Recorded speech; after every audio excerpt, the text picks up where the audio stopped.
There's an insatiable demand for Coraline content, so I'm gonna start dissecting the movie scene by scene.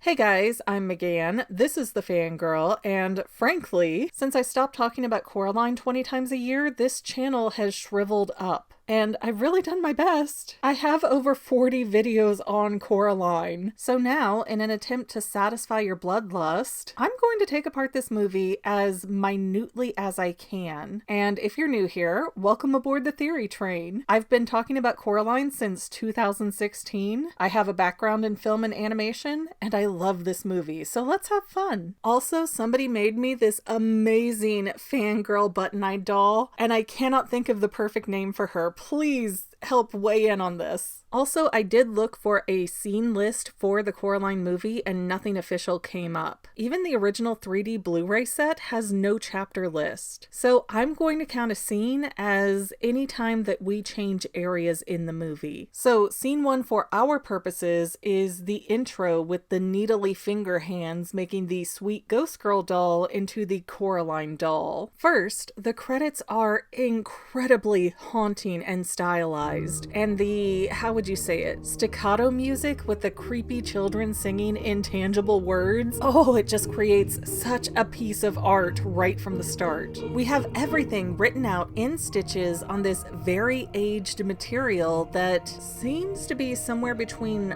leather and like a really worn down wool. There's parts of it missing. And we have this very delicate lace border, and the music is not at all dark or scary, but just the very high-pitched, small voices singing in this breathy way with these short, jumpy musical notes. It just makes us feel uneasy, even though it's hard to pinpoint why. And a lot of the text we see, like the voice actors' names, pan forward towards the audience, which gives us this sense of being drawn in. So this all works together to set the mood and force our eyes and ears to be open, because there is so much auditory and visual texture going on immediately. Then we get into the action of the movie, and what's happening? The sweet ghost girl doll is gently floating through this mysterious window, and it's in a very similar way to how the names in the opening credits were panning forward. It's another item that's coming to us. It's in our faces. And something I never really caught before is that the window starts out as being open, and there are spider webs all over the bottom corner. That tells us two things. One, if we assume that the needle hands we see are in fact the Beldams, and I honestly don't know who else those hands could belong to unless we theorize outside of the information we get within the movie, but that means that the Beldam knew to wait for that doll and it was going to be there at that particular moment, and she had opened the window just recently. Why? Because if that window had been open for an extended period of time, and this was a window in regular use, those spider webs should not be that high up on the frame. And two, this room, whatever and wherever it is, has not been used for a very long time. Nobody's upkeeping it. Nobody's cleaning in here. Now, we do have another glaring issue here, which is a question of how did the doll get to the window? Unless the doll is alive or the Beldam has the power of telekinesis and can move objects with her mind, the doll has to have some kind of transportation system for being sent and received. And I have done theories before about the Beldam existing outside of human time and space in this pocket dimension, because we don't have any context for how these dolls are getting back and forth to the real world. And we also don't know why these dolls are not adhering to the laws of gravity when they float in or out of the window. But what we can infer is that someone, somewhere, is communicating with the Beldam to get this timing down. And I'll get more into that when we get to more relevant scenes. But the other odd thing is not just that there are spider webs and gobs of dust everywhere, but that it looks like the wallpaper is peeling behind the window. So time and gravity do take effect in this room, even though outside of the room it shows us a lack of normal gravity. And we can also see, again, that this room is not being kept up with over the years, that this is likely some secret place that gets sealed away. But why would that be the case? So many people insist that the Beldam eats the children that she abducts. And I've always said, no way. It does not make any sense to jump through the hoops of giving kids button eyes if the other mother is just going to gobble them up immediately. I think, like a narcissistic parent, the Beldam feeds off of the pure love that a child gives their mother. So if a child were trapped with the Beldam in the other world, and the other mother only has so much magic that she can spare, she really would want buttons in those kids' eyes so she doesn't use up her magical energy to create visuals for a child that she's going to be trying to feed off of for years to come. The button eyes are an energy saver and another means of control. But you also don't want button-eyed Joe wandering into your doll making room and messing things up. So you seal it away and you stop keeping up with the magical visuals to make the other world look inviting, because you don't need to use those things while your victim is in the next room already blind. So I would imagine that the entire house that the Beldam exists in currently looks similar to what we see in the doll making room because she has had no need to clean up. And also, not cleaning tends to be a more favorable environment for things like spiders. Now, all of this is what we can pull out within the first seconds of the movie. Once the Beldam snatches up the doll and takes it to the table, it has been widely accepted that that kit is an 1800s set for morticians to prep dead bodies. I'm not going to argue that. I think it's a good idea with lots to support it, like sewing the mouth shut and cutting the clothes off from the back. There's a lot here. And that also folds into another older theory of mine, sorry to keep interjecting here, but I have commonly said that the sweet ghost girl had grown up and eventually died, and that's the point where the Beldam needs to refreshen the doll because her last victim has passed away. And right before the doll gets to the table, there is something I'm struggling to identify, and I hope you'll jump in the comments and help me here. There are several types of thread, what I assume is a sewing box, and then this odd-looking wreath on top of it. I've not personally seen anything like it, and I do sew, so I can't tell if this is a standard sewing kit item from back in the days of yore, or if those are objects shaped like figures, or what I am looking at here. I would love to dissect it more, I just cannot make it out. And while the Beldam dismembers the sweet ghost girl doll, let me point out how over the top and spectacular the details are here. We get this real Jan Svankmajer feeling to it all, with the close-up of cutting and ripping, and even the needle going through the cloth, like right at the audience. We are going through this funeral prepping service with the doll. It makes us extremely uncomfortable in the best way possible. Then we have amazing tiny details everywhere, like the desk that's only seen in this one moment. It has so many scuffs and scratches all over it. There's discoloration to make us feel this sense of age. We see books on the shelves just coated in webbing, and we have absolutely no clue what these books are about.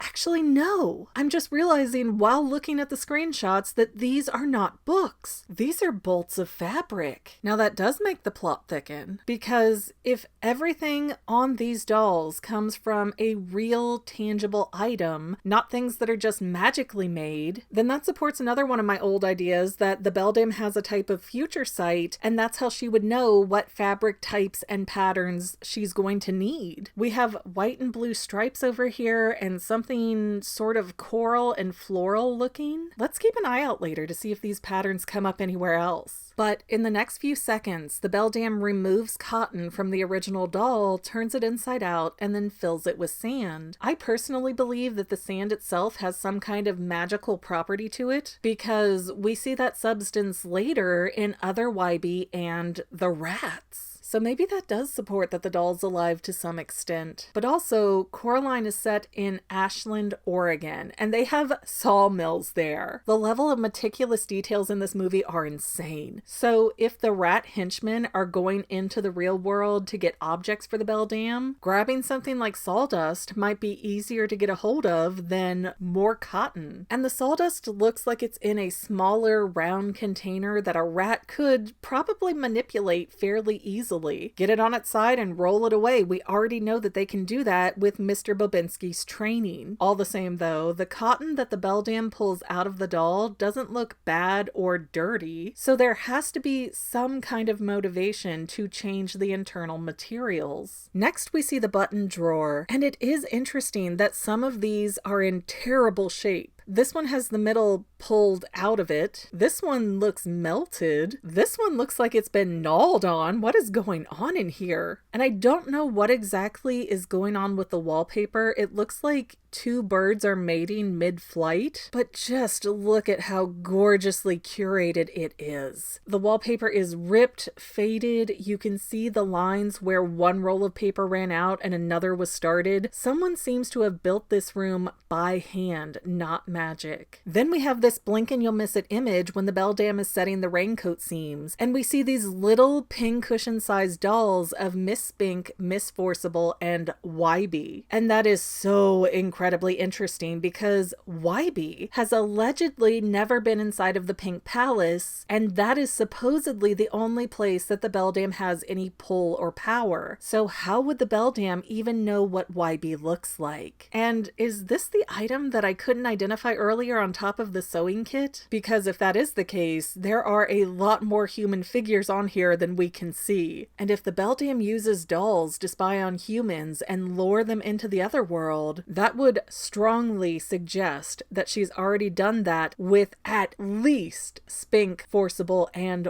Wybie. And considering the amount of cobwebs we see on those tiny dolls as well, it's really eerie that Wybie is among them when he's only around 12 years old. Again, we have another tidbit to suggest that the Beldam has a form of future vision to know what Wybie would look like. But after this, the Beldam starts sewing the rain jacket, and the wheel of the sewing machine has another huge web on it. However, the thread has been kept nice and fresh. It's clean and bright yellow still. Then, finally, the finished Coraline doll is sent to gently float out the window, and we see that spiderwebs are also at the top of the frame. The window shuts, seemingly on its own, and that's the end of the scene. And again, with the window closing, it shows us that the Beldam knew to expect that that doll was coming, because she's likely about to close up that room again now that the new doll is completed. So for a quick intro, there is so much information being handed to us in the first few minutes. But guys, make sure you like, subscribe, comment, share, do all those good things to tell the algorithm, yes, make more content like this. And then check back next week for the next scene breakdown. I might be overthinking it, but that's literally my job.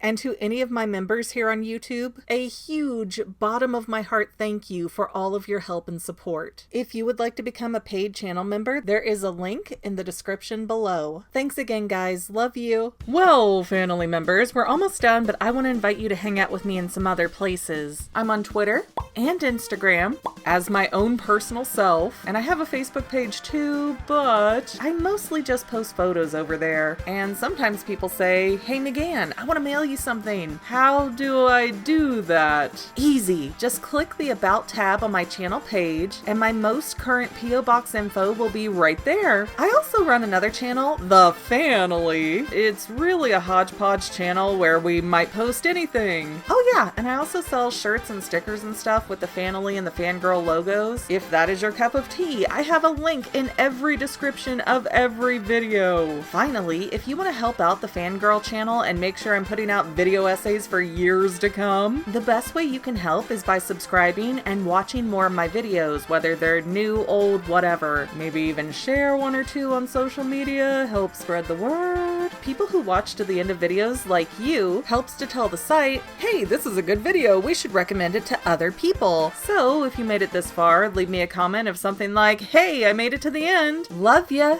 See you next time, family members. Bye.